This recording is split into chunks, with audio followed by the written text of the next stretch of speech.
ওই ভাই গরু কত? এটা এটা 5,20,000।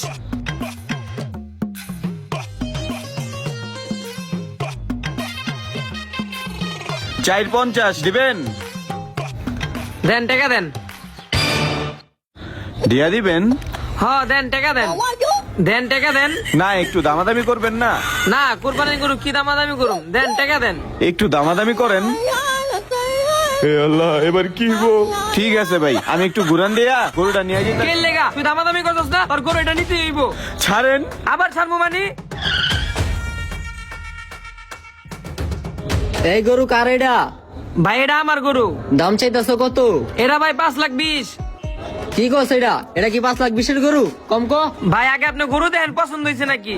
গরু পছন্দ হয়েছে, তুই দাম কমায় ক। ভাই দাম তো কমাই গেলাম, আপনি একটা দাম কন। আমার দামের লগে তো তোর দাম আকাশ পাতাল তফাৎ। তোর এই গরু 350 দিমু, হইলে দে লয়ে যাবো। ভাই দেখছেন আমার এই গরু দেওয়ার লেগা পুরো হাটের মানুষ একজোর হয়ে রয়েছে। আপনি বুঝেন আপনি কোন গরু নিতে চাইতেছেন? 5 লাখ টাকা দিয়ে। কি ও রাসেল ভাই, আপনার না আর্থিক অবস্থা ভালো না? তাহলে আপনি দিয়ে হাড়ে আইলেন। হ্যাঁ ঠিক কইছো, এবার আর্থিক অবস্থা ভালো না, কিন্তু কি করার, পোলা পাইন মা বাপ বোন ওরা সবাই জিত করছে, এবার কোরবানির গরু কিনতেই হইব। আর এলাকায় আমার একটা মান সম্মান আছে না, হাটের থেকে যদি ছোট্ট একটা গরু কিনে নিয়ে যাই এলাকার মানুষ অসম্মান করবো না, তাই হাটে আইছি বড় একটা গরু কিনার লিগা। ভাই আপনি আপনার পোলা পাইন মা বাপ এলাকার মান সম্মানের কথা চিন্তা করে হাড়ে আইছেন গরু কিনতে, কিন্তু গত সপ্তাহে যখন আপনার থেকে আমার পাওনা 1.5 লাখ টাকা চাইতে গেলাম তখন আপনি আমারে কি বললেন? ভাই আপনি চাওয়ার সাথে সাথে আপনার আমি 1.5 লাখ টাকা ধার দিয়ে দিছি, কিন্তু আপনি ঘুরাইতে ঘুরাইতে 6 মাস পার করে দিছেন। ভাই কয়েকদিন পর কোরবানির ঈদ, আমারও তো মা বাপ আছে, আমারও তো ছোট ভাই বোন আছে, ওদেরও তো শখ যে আমি একটা গরু কোরবানি দিমু। ভাই আমার পাওনা টাকাটা এবার আমার ফেরত দেন। বাইরে খুবই ভয়াবহ অবস্থায় দিন পার করতেছি, ডেরামে চাইল নাই, পাতিলায় তরকারি নাই, কইতে পারস কোন মতে খায়াটা বাইচা আছি। আর কিছুদিন সময় দে, তোর টাকাটা আমি একটু জোগাড় করতে পারি, তারপরে তোর পই পই করে বুঝাই দিমু।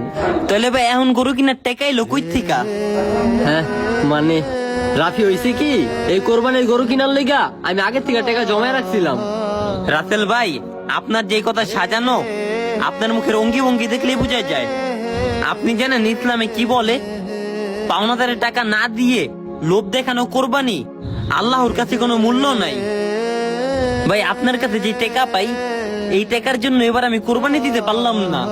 আমারও তো ছোট ছোট ভাই বোন আছে, আমারও তো মা বাবা আছে, তাদেরও তো সকাল্লাত আছে, তাদের ছেলে কোরবানি দিব। কিন্তু আপনি যে আমার টাকাটা আটকে গরু কিনতে আইলেন, এই টাকা দিয়ে যদি গরু কিনা কোরবানি দেন, এই কোরবানি কি আল্লাহর কাছে কবুল হইব? ভাই শহীদের মর্যাদা আল্লাহ পাকের কাছে অনেক বেশি, কিন্তু আল্লাহ কি বলছে? শহীদরা যদি হাজারো গুনাহ নিয়ে মারা যায় তাদেরকে আল্লাহ মাফ করে দিবে, শুধু ঋণ বাদে।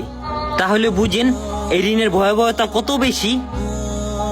আর আপনি সেই ঋণের বোঝা মাথায় নিয়ে এলাকার মানুষের থেকে ইজ্জত বাঁচাতে, পরিবারের মানুষের সকাল্লাত পূরণ করতে আছেন কোরবানির গরু কিনতে।